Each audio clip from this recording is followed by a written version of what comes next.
Welcome to the Marriage Steps podcast. We're developing a long-lasting, happy relationship as the status symbol to achieve. And following my 6 marriage steps is a path to help get you there. The 6 steps are establishing a covenant foundation, owning your brokenness, learning to share power, developing emotional attachment, cultivating sexual fireworks, and staying in love. The 6 steps are covered at my Total Marriage Refresh seminars in Dallas and in Denver. I'm your host, Dr. Wyatt Fisher, licensed psychologist and marriage counselor. For more marriage resources, go to my website, drwyattfisher.com, and follow me at facebook.com/Dr. Wyatt Fisher or on Instagram at Dr. Wyatt Fisher. Today I'm going to focus on the top 3 times when separation and divorce are recommended. As you're listening to this podcast, obviously you know I'm pro-marriage. I'm trying to make an impact by lowering the divorce rate, and it can sometimes perhaps give the impression that divorce is never okay, but that's not true. There is a time and place for separation and possibly divorce, so I want you to know when that's okay, in case you are in this situation yourself. So marriage step number 1 is establishing a covenant foundation, and within that step covers how are you approaching marriage. Are you approaching it as a contract or a covenant? The contract approach to marriage, for review, is approaching marriage as I'm committed as long as I feel good, as long as I feel in love, as long as my needs are met. As long as I am happy, I'm committed. That's the contract approach. The moment I'm not happy, the moment I'm not feeling in love, the moment my needs are not met, I'm out. That's the contract approach. That's how most of us approach marriage. In contrast, the covenant approach says, I'm committed to you long-term, lifelong. I want this to be a lifelong commitment we're striving towards, and I know we're going to go through seasons of summer, fall, winter, and spring. But when we go through those, that doesn't mean we have to get divorced. That means we have to dig in deeper and work through those issues to reestablish a healthier marriage.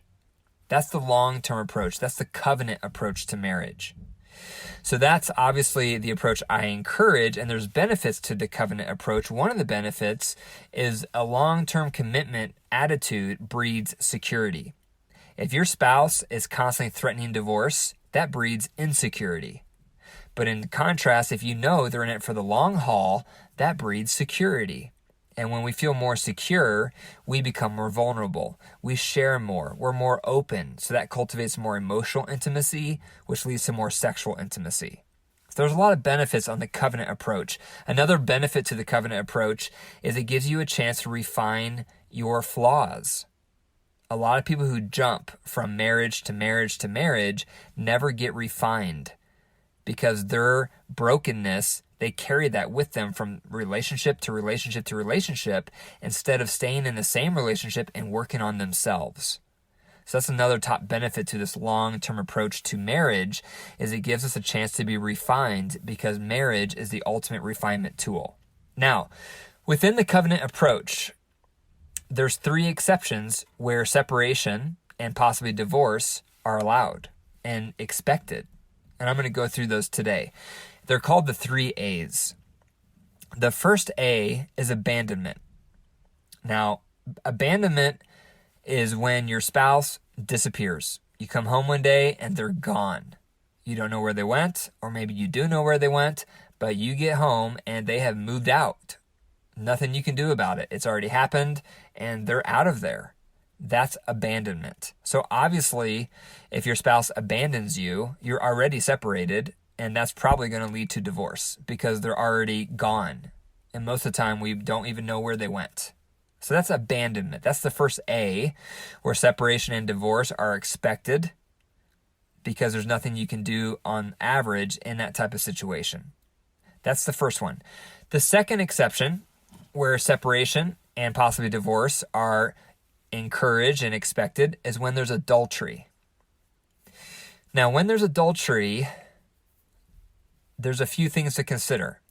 One is that any level of adultery, whether it's emotional affair all the way up to a sexual affair, it rocks the foundation of a marriage like nothing else.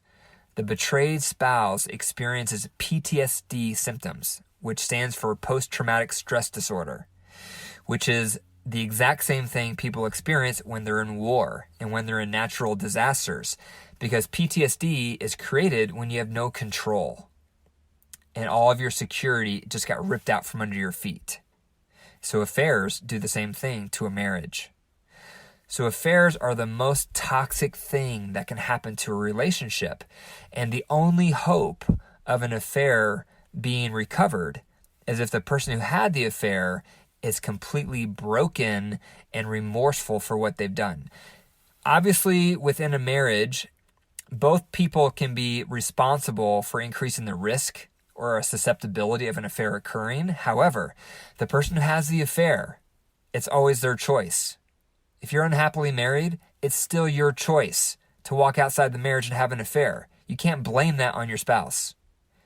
Perhaps your spouse was doing things that increased your susceptibility to an affair, but it's still your choice. Therefore, if you are not remorseful, and I'm talking on your knees, remorseful for what you've done, healing is not possible. And I've seen this with couples I've worked with, where one person will have an affair and they're not remorseful. They're almost spiteful about it, and they're indignant about it, and they're uncooperative about it, and they're not apologetic about it, and they expect their spouse to just get over it and stop talking, and that is completely unrealistic.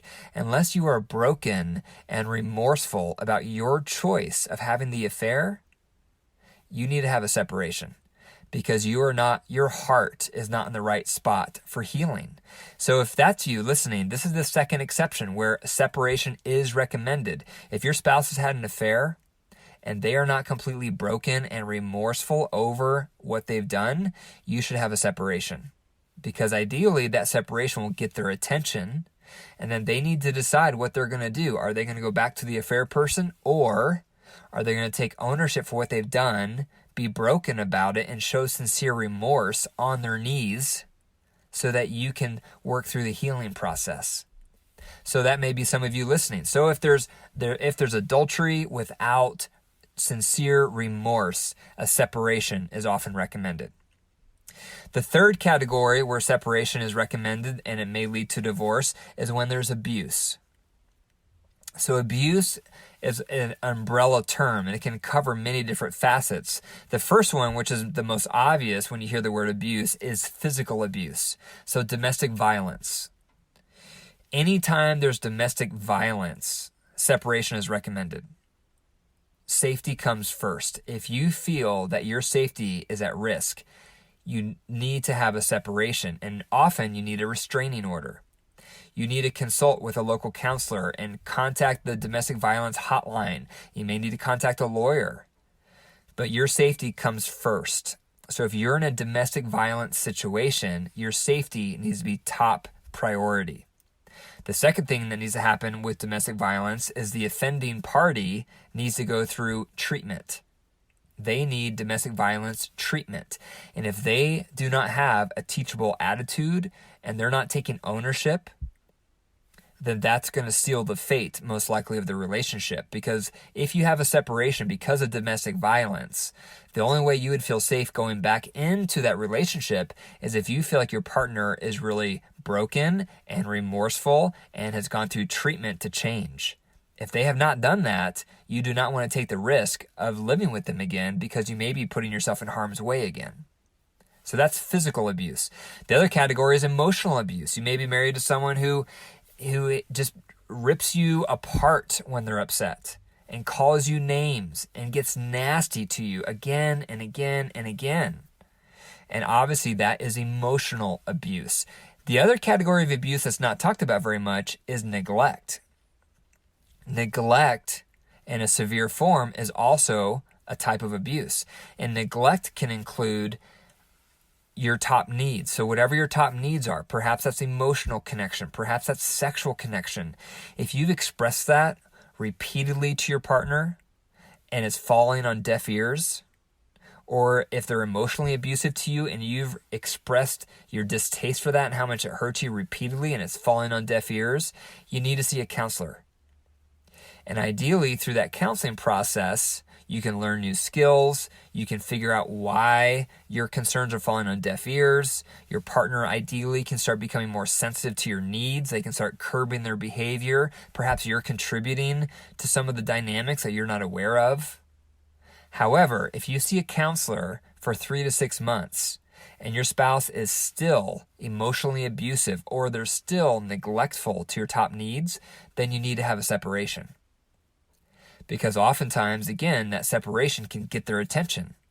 And they can choose at that point, are they going to want to work hard for this marriage and take ownership for their part and change and be more sensitive to your needs? Or are they going to be stubborn and hard-hearted and not change? So that's another time, if you know you've gone through counseling 3 to 6 months and they're still not receptive and they're still not changing, then by all means you need a separation. And if they still don't change, then most likely that's going to lead to divorce. Being married and staying in marriage needs to be viewed as a privilege, and so many people in marriage start to coast. Similar to getting tenure at a position. When people get tenure, they start to coast and their sloppy habits come in. And that's how it can be in marriage. But you have options. So if you are in marriage and you experience abandonment or adultery or abuse, separation is recommended. And if there's not a ownership or a brokenness or remorse or sensitivity to being more attuned to what you need after that separation, then the next step often is divorce. If you enjoyed the episode today, please scroll down and click the 5 stars. The more positive reviews I receive, the higher the podcast will appear in search results so others can find it and receive tools for their marriage. If you believe in this podcast and want to help me reduce the divorce rate, please consider becoming a monthly supporter by going to patreon.com/marriage steps. That's patreon.com/marriage steps.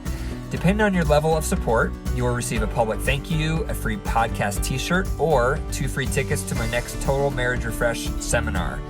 Also, if this podcast has made a positive impact on you in your relationship, I would love to hear from you at info@drwyattfisher.com. So please send me an email. And remember, your marriage is a living organism. If you care for it, it will thrive. And if you don't, it will die. The choice is up to you. Take care.